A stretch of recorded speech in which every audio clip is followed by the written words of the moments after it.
Para sa Isabuhay 2026, ikaw ang aking punching bag.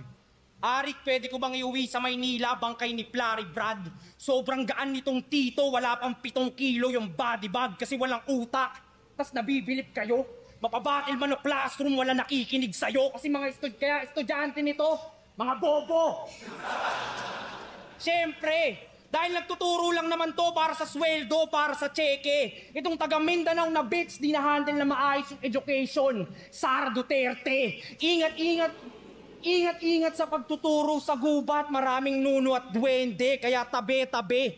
Hindi porke nagsasalita ka sa mga school events, sa battle, pwede ka na. Hindi porke sa mga school programs, ikaw ang host, MC ka na. Yung sahod, mababa pa ba? Kaya bumabattle pa dito, P. Ako sa battle na lang nagtuturo dahil bilang guro ang TF sa akin, tuition fee, oh. Di ko na naman balinya yung sinubi. Kung gusto mo mabawi mga linya mo, balakid, bumalik ka, magkita tayo dito, G! Ano, G? Pagtaas ng kamao.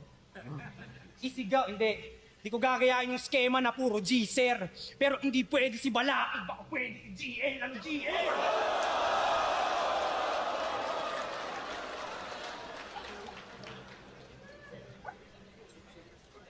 Ako pa ang yung mina, mama! Hindi pwede si GL, pwede na yung sinagtala. Ano, GL?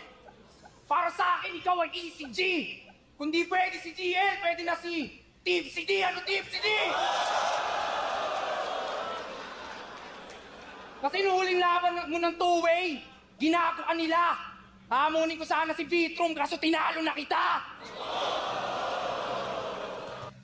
Angas na mga call-out ni Rafian dito. Vitrum, tinalo na kita.